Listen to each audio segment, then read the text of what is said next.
Olá! Eu estou Vanessa de Figueiredo e venho pedir que deixe o seu like, compartilhe com alguém, me ajude a fazer crescer esse canal que é sobre reflexão. A partir da leitura, cada um vai refletir sobre si.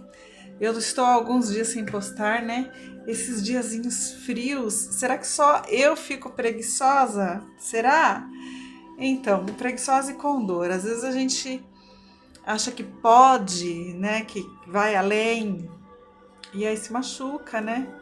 Se machuca, às vezes a gente se machuca, como que fala? Tem uma lesão de atividade física. É bom, é bom pra gente saber que não dá pra ir com tanta sede ao pote. Mas enfim, vamos lá. Então, eu vou ler tudo aquilo que deveria ter lido no sábado, no domingo. E hoje, vamos embora, vamos lá. Não ficar tão longo também, ó, já deu 1 minuto, ó.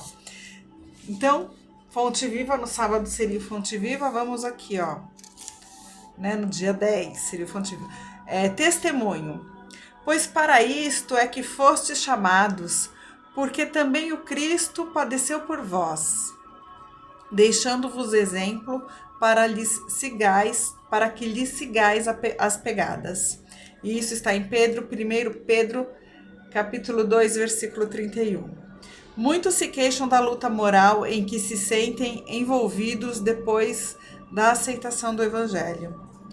Em caminhos diferentes sentem-se modificados. Não mais mergulham nas correntes escuras da vaidade. Não mais se comprazem no orgulho.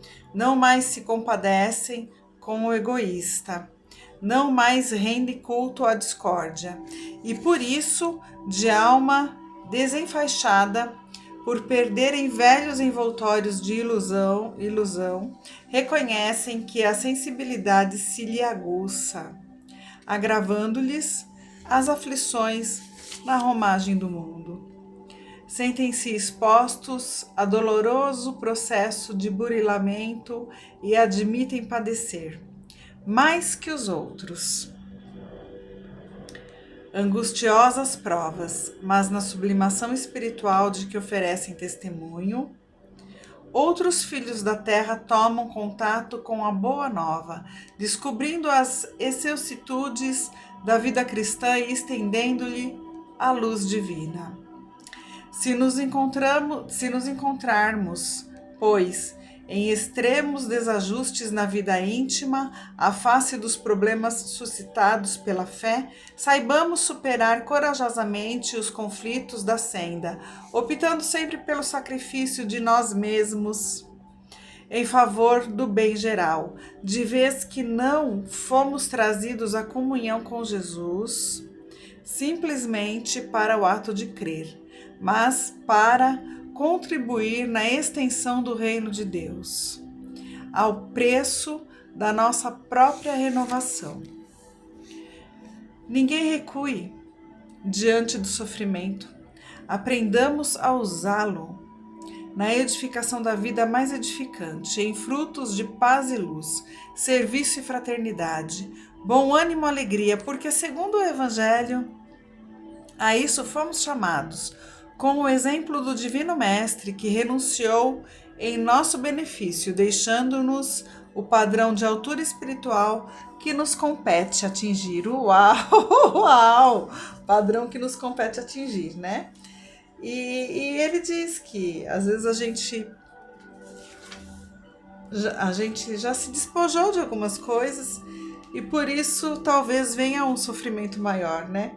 Mas para que a gente continue. Então, vamos continuar seguindo em frente, certo? Aqui, olha. Aqui, ó, a intervenção. Paramos aqui não. A intervenção não. É doença incurável ou doente em processo de cura? Paramos aqui.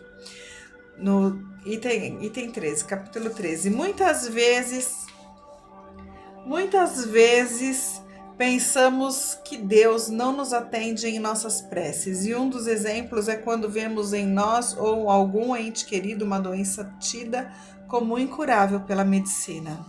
Queridos irmãos, é sem dúvida uma experiência muito triste da alma.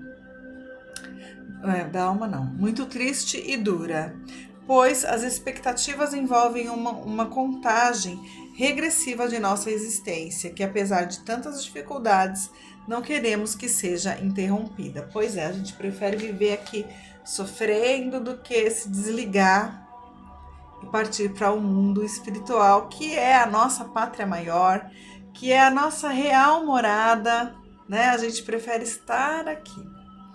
Porque a gente criou muitos laços, muitos contatos aqui, não é mesmo? Então é isso. Essa dor é reduzida quando firmamos que Deus nos ama profundamente. Em primeiro lugar, não existe doença incurável. O que existe são doentes em processo de cura, mas sob uma visão muito mais ampla do que tipicamente compreendida por nós. Por isso, a importância de entender o conceito de saúde integral. Ninguém passa por uma situação de sofrimento se não houver uma causa justa. Vamos parar por aqui. Não existe injustiça no cosmos, né? Deus, onipotência, onisciência, onipresença, está em tudo, em toda parte, está em nós, está nos seres inanimados também, né? Porque tudo é criado por Ele, não é? Então Ele está lá na pedra, na água, né? No mineral, no vegetal, no animal. E na bondade dele, na infinita bondade dele, como que ele criaria um filho para que fosse um doente? Jamais, jamais. Né? Então, todos nós fomos criados igualmente saudáveis. E nós mesmos, a partir como ele nos deu o livre-arbítrio, nos deu a cocriação, fomos nós mesmos que começamos a construir essas doenças a partir de desenvolvimento de algumas más tendências. Então agora a gente vem se burilar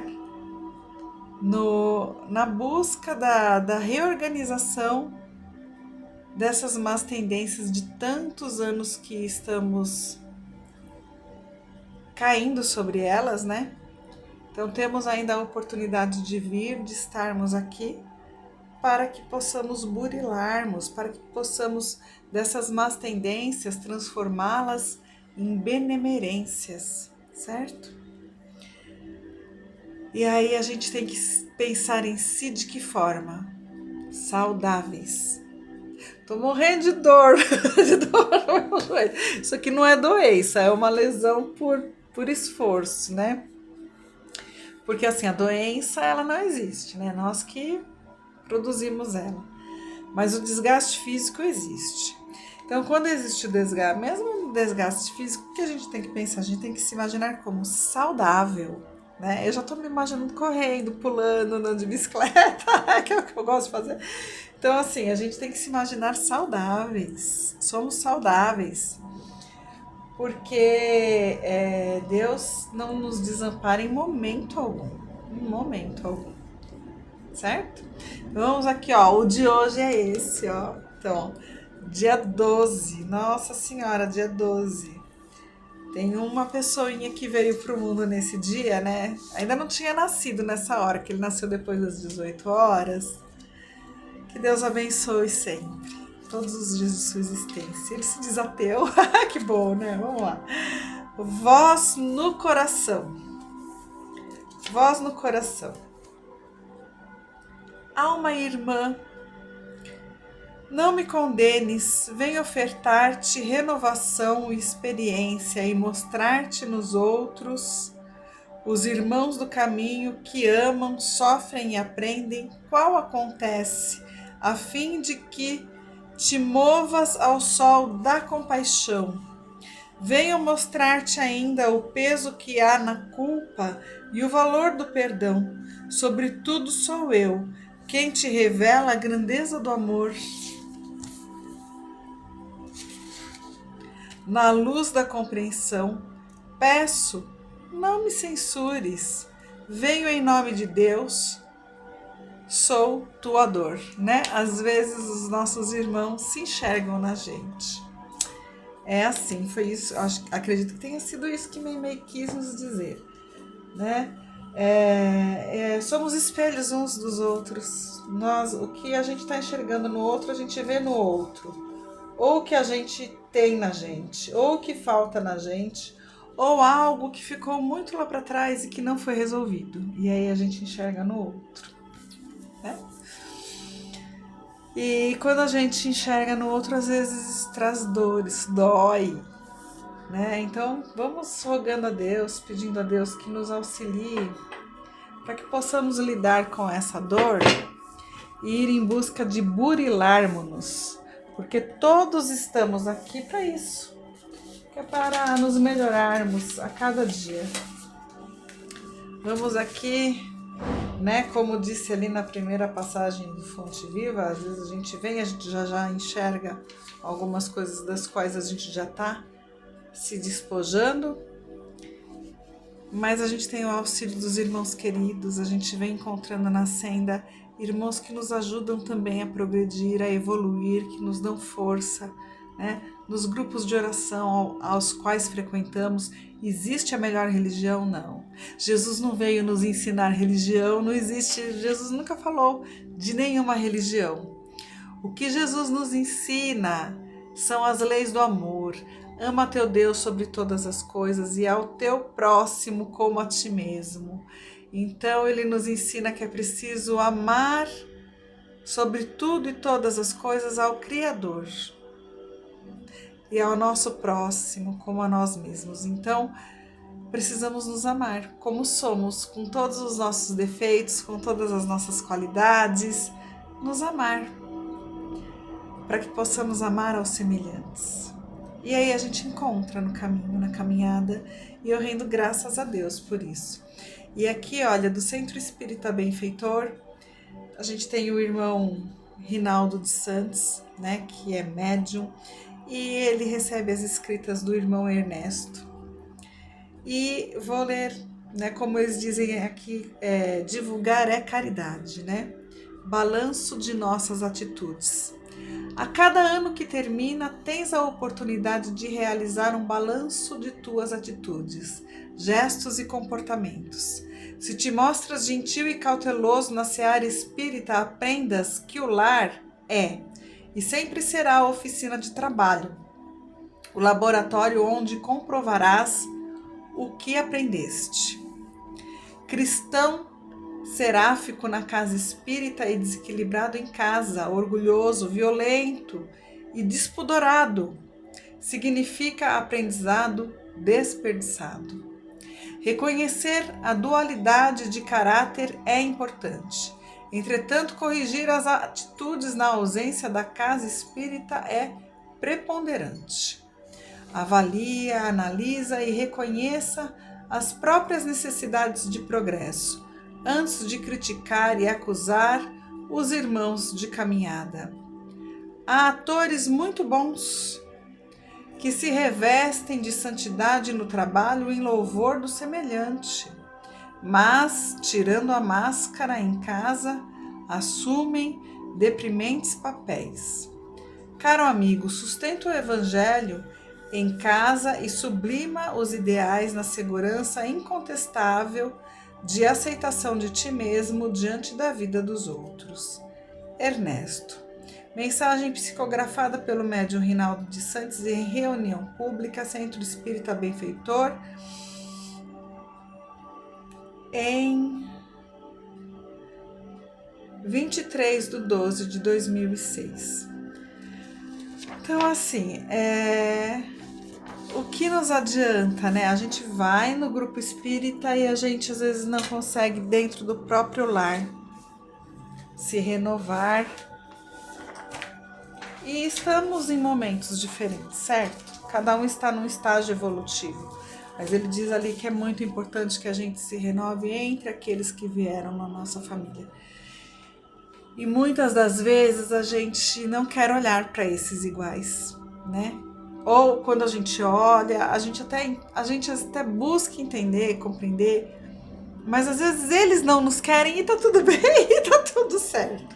Mas a gente ora a Deus para que nos ilumine a cada dia, para que sejamos melhores que nós mesmos, porque é entre os nossos iguais, entre aqueles que nos trouxeram para o mundo, aqueles que viveram conosco, né?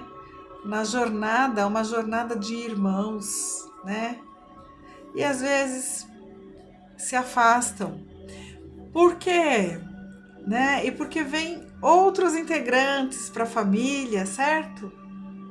E acabam que os laços vão se perdendo. Porém, laços de irmandades de sanguínea, de irmandades de mãe e pai, são laços também que são indestrutíveis, né? A gente sabe que tem os irmãos do coração, mas aqueles que vieram como irmãos de sangue é porque precisam se renovar, se sublimar. E certa feita isso acontece.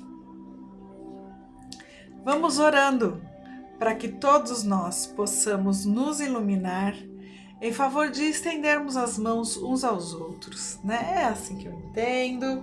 Olha essa passagem maravilhosa. E quantos que não querem olhar, né? Não querem olhar, não querem enxergar.